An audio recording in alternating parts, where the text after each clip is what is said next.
Oke guys, welcome to Daily Charting with Toshi, di mana kita akan daily chart your favorite cryptocurrencies. Oke guys, dalam 24 jam terakhir, cryptocurrency market kembali terkoreksi sebesar 0,84%. Dengan total crypto market cap mencapai 2,36 triliun US dollars. Dan kita lihat Bitcoin kembali bermain di daerah 50.000 bawah ya. Bahkan tadi sempat mencapai 49.860 ya. Jadi kita bisa lihat sesuai dengan yang kita bahas kemarin, ada kemungkinan Bitcoin bisa sampai ke 50.000 dan hari ini benar sudah terbukti sampai ke 50.000.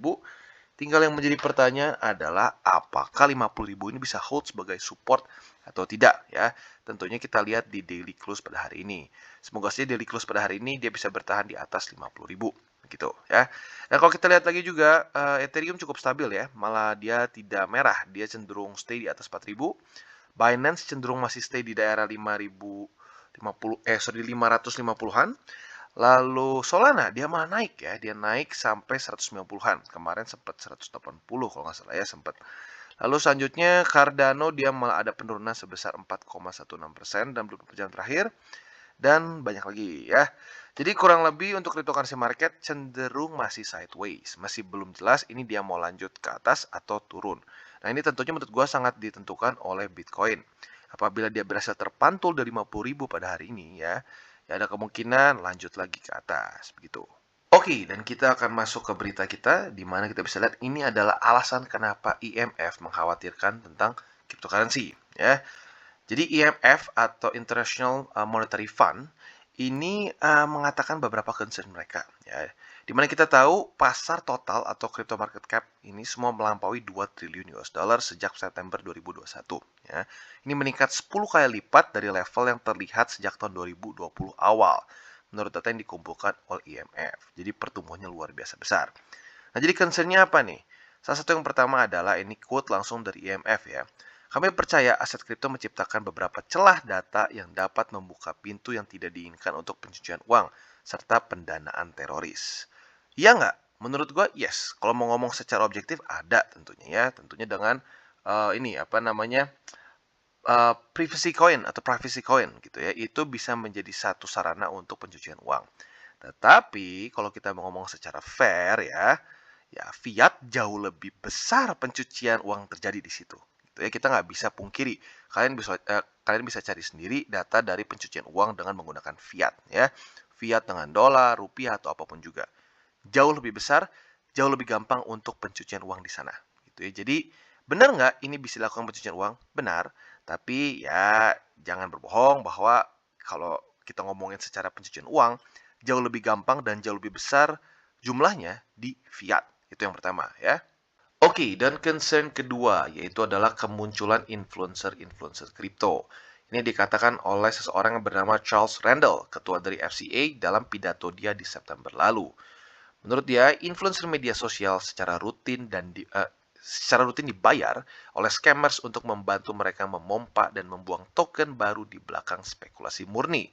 Beberapa influencer mempromosikan koin yang ternyata tidak ada sama sekali. Ya, ini cukup seringlah terjadi ya di Indonesia maupun di luar dari Indonesia. Di mana banyak influencer-influencer ini yang nggak ngomongin TA, nggak ngomongin fundamentalnya, mereka hanya bilang, oh ini akan pump berapa ribu persen. Analisanya apa? Ya, ya basically karena, oh ini akan burn, akan begini, akan begitu, pasti. Gini loh, ya kadang-kadang kata-kata seperti itu yang membuat banyak orang terjerumus. Ya, karena banyaknya orang-orang yang newbie itu nggak mau analisa fundamental, nggak mau analisa teknikal. Mereka pokoknya pengen masukin duit, besok kaya gitu. Nah itu apa ya, dua orang tipe seperti itu klop banget gitu ya. Orang-orang yang pom-pom dengan orang-orang yang pengen kaya dalam sehari gitu kesannya ya. Jadi ya susah gitu, kadang-kadang memberantas seperti ini susah. Karena kenapa banyak orang-orang yang mentalnya ingin kaya dalam sehari di dalam dunia kripto. Bisa nggak? Ada nggak? Ada. Tapi chance-nya sangat kecil. Dan ujung-ujungnya apa? Ya itu, kalau orang yang bisa sehari langsung kaya, itu spekulasi murni. Gitu, bukan investing. Jadi makanya kenapa, salah satu alasan kenapa gue buat channel ini adalah untuk memberikan edukasi terhadap dunia kripto. Itu bukan hanya sekadar pom-pom. Karena kalau kita ngomong banyak banget orang yang kontennya itu konten pom-pom aja. Dengan kata-kata khas seperti ini ya. Kalian sudah ketinggalan. Ayo sekarang ini kesempatan selanjutnya untuk kaya dalam waktu yang cepat, bla bla bla. Aduh, ya nggak make sense, gitu ya, nggak make sense. Tapi gini, sulit untuk kita berantas tipe-tipe yang seperti ini. Makanya lebih baik kalau kita apa, daripada kita musingin tipe-tipe influencer seperti itu, lebih baik kita mikirin gimana supaya kita bisa mengisi otak kita dengan ya ilmu gitu, ilmu mengenai kripto. Jadi kalau otak lu udah isinya ilmu, ya ini akan terlihat konyol dan lu nggak akan tertarik sama sekali, gitu ya. Jadi ya baik lagi ini satu dilema lah dalam dunia kripto ya. Dan bukan cuma kripto saja bahkan sebenarnya beberapa aset kelas lain juga ada tipe-tipe orang yang main pom-pom seperti ini. Di saham dan forex dan lain-lain juga tetap ada semua ya. Oke, dan reminder bagi kalian yang ingin mengikuti Jolly Jamboree-nya Bybit. Ya, ini mungkin semacam acara Natalannya Bybit ya. Di mana grand prize-nya ini adalah Tesla. Ya, luar biasa sekali. Caranya seperti apa dan mungkin lebih tepatnya kapan dulu nih ya. Ini dari tanggal 22 Desember alias 2 hari lalu sampai tanggal 12 Januari. Pukul 5 sore ya, 22 5 sore. Jadi kita bisa lihat simple caranya, kita tuntaskan 8 tugas di bawah ini agar memiliki kesempatan untuk memenangkan satu unit Tesla, hadiah lainnya beserta iPhone 13, kartu hadiah Amazon, bonus USDT, dan banyak lagi. Cara untuk menangnya simple, tuntaskan tugas, buka hadiah, kumpulkan kartu Natal untuk memenangkan satu unit Tesla. Nah, daftar tugasnya kita bisa lihat ada cukup banyak ya. Beberapa kali Shiba justru ya. Nah, mumpung gua ngomong sedikit Shiba, nanti kemungkinan sore gua akan upload atau mungkin lebih tepatnya akan update mengenai Shiba Inu. Jadi buat kalian yang penasaran, sebelum beli untuk menyelesaikan tugas, boleh nanti nonton video gua mengenai Shiba Inu ya. Jadi kurang lebih seperti itu caranya, selesaikan misi di sini. Lalu ya siap-siap, semoga kalian beruntung bisa mendapatkan Tesla ya. Nah, tetapi baik lagi sebelum kalian ikut program ini, lebih bijak kalau baca dulu syarat dan ketentuan ya karena cukup panjang dan pastikan baca baik-baik. Tetapi gue yakin pasti jelas karena ini bahasa Indonesia ya, pasti tidak ada kesalahpahaman. Jadi kurang lebih seperti itu untuk Jolly Jambore dari Bybit. Semoga kalian beruntung. Oke, dan sekarang kita akan balik lagi ke chart Bitcoin. Dan ini chart makronya ya, di mana kita bisa lihat Bitcoin masih di atas MA50 di weekly, which is good. Tetapi kemarin, tepatnya kemarin atau 2 hari lalu, dia ke-reject oleh Bull Support Band. Ya. Tepatnya ke-reject EMA21, ya, Exponential Moving Average 21. Jadi dalam 20 jam lagi ini menjadi satu penentuan apakah Bitcoin bisa close di atas MA50 di weekly atau tidak. Kalau bisa, that's really good for Bitcoin. Dan mungkin jadi penting juga apakah daerah 50.000 bisa menjadi support untuk Bitcoin atau tidak. Seperti yang kalian tahu, gue kemarin sudah pasang buy limit di daerah 50.000. Ya mungkin pas di situ lah ya, 50.000 pas. Dan sekarang udah kena nih. Sekarang tinggal pertanyaannya apakah 50.000 bisa kuat atau tidak sebagai support ya. Dan sekali lagi DCWT ini bukan scalping ya, jadi jangan sampai salah paham karena kemarin ada yang berpikir sepertinya ini scalping. No, it's not scalping ya.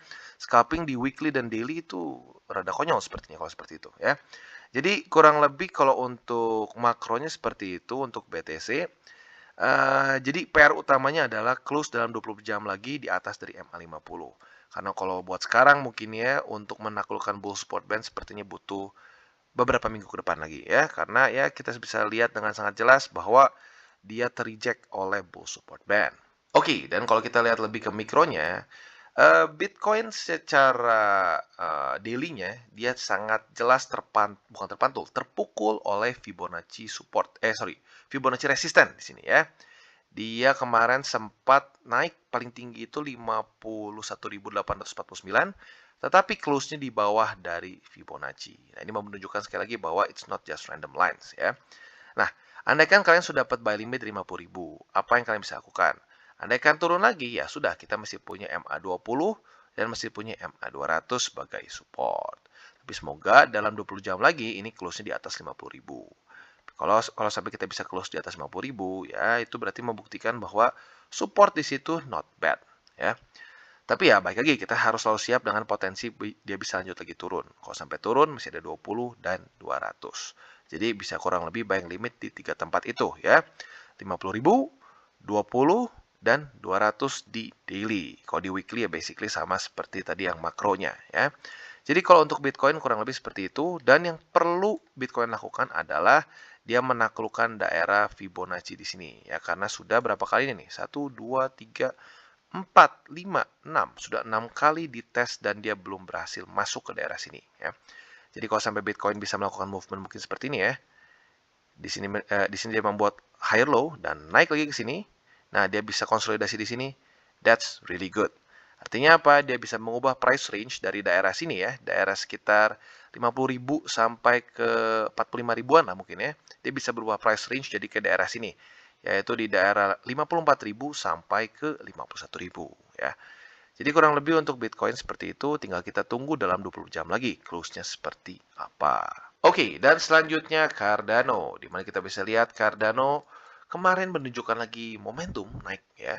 Artinya apa? Dia masih belum mau menyerah ya. That's good. That's good. Karena ya bisa dibilang mungkin sudah cukup, orang-orang sudah cukup apa ya, capek gitu Cardano di bawah sini terus. Akhirnya dia mulai berubah, walaupun belum benar-benar berubah price range ya, masih di daerah sini antara $1.48 atau kalau mau dibulatin sekitar 1,5 ke 1,2 gitu. Di mana 1,2 ini sepertinya menjadi support yang cukup baik untuk Cardano ya. Tinggal yang menjadi PR besar untuk Cardano adalah dia close di atas dari $1.48 atau kalau lebih aman di $1.50. Kenapa ini penting? Karena seperti yang gue sudah bahas berkali-kali, harga $1.48 ini adalah major resistance sebelumnya ya. Berkali-kali dites. 1, 2, 3, 4. Berapa lagi ini ya? Banyak lah, banyak banget. Ya, jadi kalau andaikan dia bisa close di atas dari sini dan menjadikan ini support, that's really good untuk Cardano karena secara struktur mulai berubah lagi. Ya, itu yang kita cari dari Cardano. Jadi movement-nya kurang lebih seperti ini, quite simple ya. Ke atas, nggak apa-apa misalnya terpukul oleh 50 dan terpantul lagi di sini. Nah, PR selanjutnya apa? Setelah terpantul di daerah $1.48 adalah dia menembus dan close juga di atas MA50 gitu ya. Jadi kurang lebih untuk Cardano seperti itu. Dan ya baik lagi untuk Cardano seperti yang kalian tahu ya, dalam setahun ini basically sideways luar biasa besar gitu ya. Tetapi ya bagi kalian investor Cardano yang sudah cukup veteran, sudah cukup lama tahu bahwa memang sifatnya seperti ini. Itu karena mungkin mengikuti cara development mereka juga yang cenderung slow and steady ya. Jadi kurang lebih seperti itu untuk Cardano dan buat kalian yang yakin dengan fundamentalnya, bersabarlah, technical analisisnya sedang pelan-pelan mengikuti. Oke, dan selanjutnya Matic. Lagi-lagi Matic new all time high, walaupun tipis-tipis ya. Jadi all time high yang baru itu di $2.75, di mana sebelumnya itu di $2.734 ya. Jadi ya tipis banget, hanya beberapa sen, tetapi still new all time high. Nah, kalau gue pribadi, buy limit masih di daerah yang sama, yaitu di MA20 di daily, yaitu di $2 lebih 26 ya 26 sen lah kalau dibuletin ya. Nah, tapi pertimbangannya jangan lupa bahwa ini sudah overbought menurut gue ya, sudah lumayan overbought.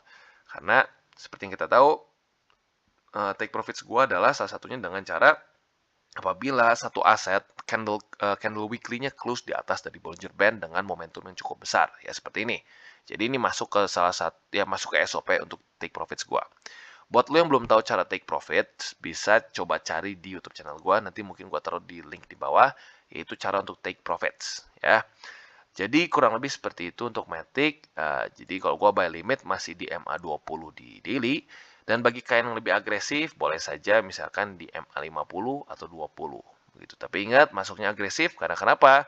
Di weekly-nya kalau lo beli di daerah sini, ya itu dua-duanya masih di area overbought. Gitu ya. Terutama kalau MA20. MA50 ya barely lah, barely. Jadi intinya kurang lebih seperti itu untuk Matic. Dan overall seperti yang gue sudah bahas sebelum-sebelumnya, Matic secara demand tinggi. Karena kenapa ya? Layer 2 Ethereum. Di mana kita tahu Ethereum masih tidak scalable sekarang. Dan kita tahu bahwa Ethereum diundur ETH 2.0-nya. Artinya apa? Ya, artinya layer 2 akan semakin lebih berperan besar. Gitu ya.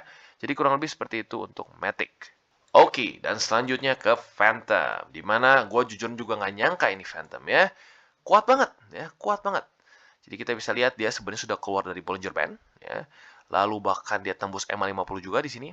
Dan bahkan kemarin dia open dan close di luar dari Bollinger Band. Jadi ini luar biasa sekali ya momentum dari Phantom ini. Mungkin ya karena orang-orang mulai sadar bahwa Phantom ini sangat undervalued gitu ya. Secara fundamental dia sangat menarik. Buat kalian yang belum nonton fundamentalnya mengenai Phantom, boleh cari di review kripto gua ya, atau mungkin nanti gua taruh di bawah ya, di link di bawah. Jadi untuk Phantom secara teknik analisisnya overbought nggak? Technically di daily yes, it's overbought. Di weekly nggak, masih jauh ya. Nah, jadi kalau gua pribadi sih, andaikan lu pengen take profits, nggak salah sih dalam posisi ini menurut gua ya. Jadi buat kalian yang pengen take profits boleh, karena seperti yang lu tahu juga, gua ada di dua tempat gua take profits itu, antara di daily atau di weekly. Biasa gua take profits apabila di daily itu apabila ada satu candle yang keluar dari Bollinger Band, open close-nya gitu ya. Jadi kalau kalian ingin take profits boleh, tapi kalau gue pribadi sih, gue rasa kayaknya MA50-nya cukup kuat. Jadi kalau gue hold dulu gitu. Tapi baik lagi ke lu masing-masing. Nah jadi kalau buat kalian yang nggak tahu, seperti yang gue kemarin bahas, itu gue sudah ada buy limit di daerah $2. Jadi kemarin yang nanya di grup, ternyata gue salah ya, bukan MA50, gue salah ngomong. Gue ketuker, ada buy limit di aset lain ya. Jadi untuk Phantom gue taruh di $2 karena MA50 kemarin. Ya. Jadi buat kalian yang mungkin belum sempat beli, ya boleh aja kalian beli juga di sini, di daerah, kalau sekarang turun sedikit, di $1.99. Atau kalau biar gampang, udahlah, lu tetap taruh aja di $2. Jadi kurang lebih untuk Phantom seperti itu, dan apabila MA50 tembus, ya siap-siap masih ada kemungkinan dia kembali ke $1.67 gitu.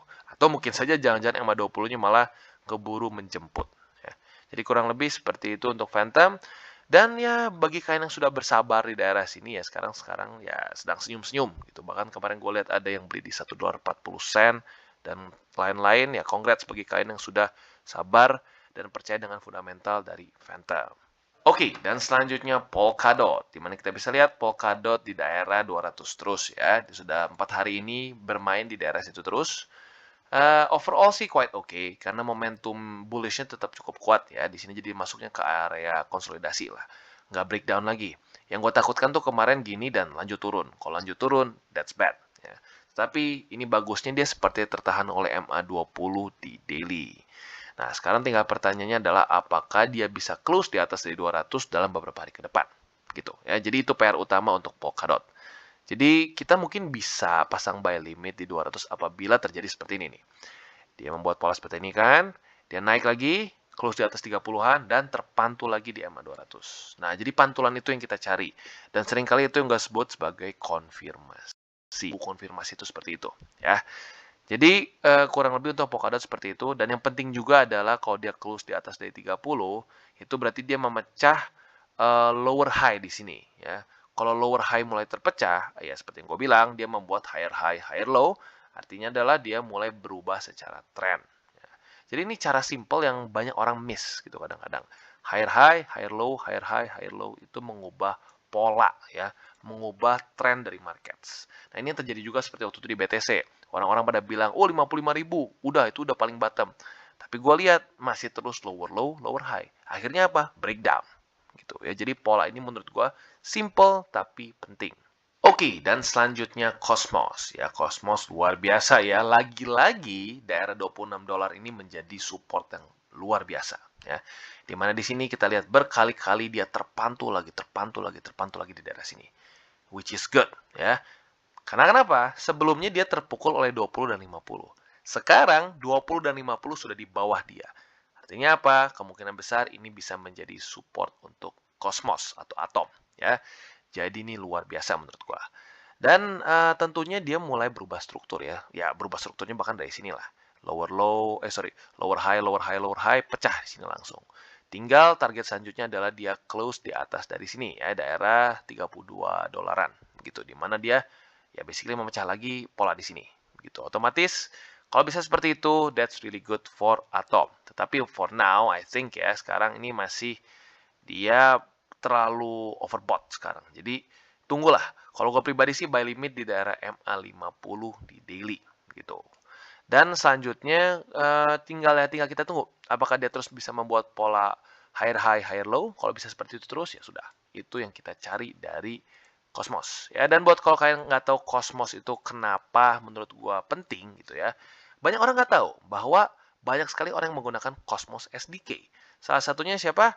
Binance ya. Jadi Binance, lalu apalagi Terra itu menggunakan technically menggunakan kesannya kayak kalau bahasa mobil itu seperti chassis-nya dari kosmos, gitu, dari atom.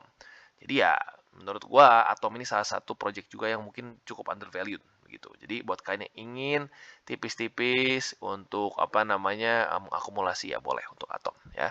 Jadi kalau gue pribadi di daerah 50 ya, di EMA 50 di daily atau di $26 lebih 61 sen. Oke, dan selanjutnya Luna, di mana kita bisa lihat kalau Luna ini dia masih dia masih cukup besar momentumnya. Tapi kalau gue pribadi sih tetap pasang di MA20 di daily lagi. Walaupun di sini udah kena ya, gue update di sini.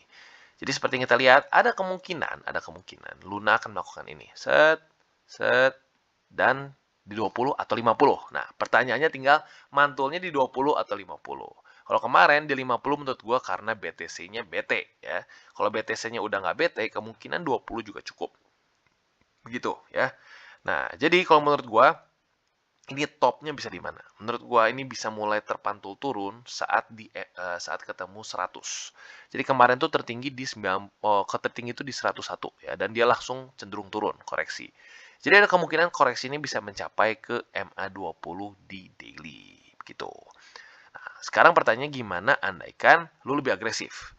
Boleh nggak bro kalau gue beli di MA20 di 4 hourly? Boleh aja ya. Tapi masuknya apa? Lebih masuknya ke agresif gitu. Karena ada kemungkinan kalau secara daily-nya nih bentuknya udah seperti ini, ada kemungkinan dia ada turun dulu sampai ke MA20 gitu. Tapi gini loh, jangan berpikir saat gue bilang 20 tuh langsung boom turun. Enggak, mungkin aja gini. Dia konsolidasi berapa lama di sini turun pelan-pelan, MA20-nya menjemput.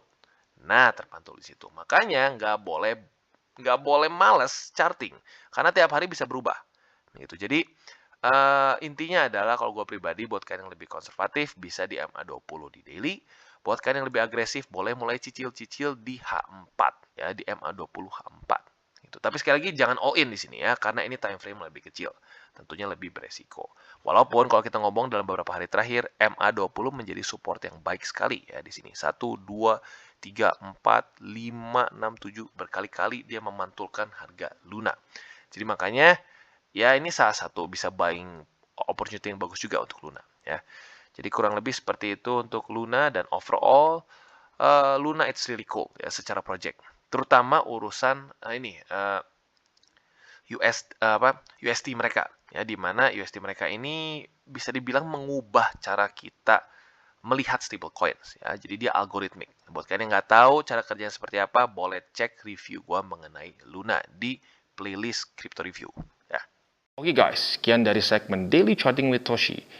Apabila segmen ini bermanfaat, boleh share dengan teman-teman dan jangan lupa untuk like, subscribe, klik the bell icon, dan see you on the next videos.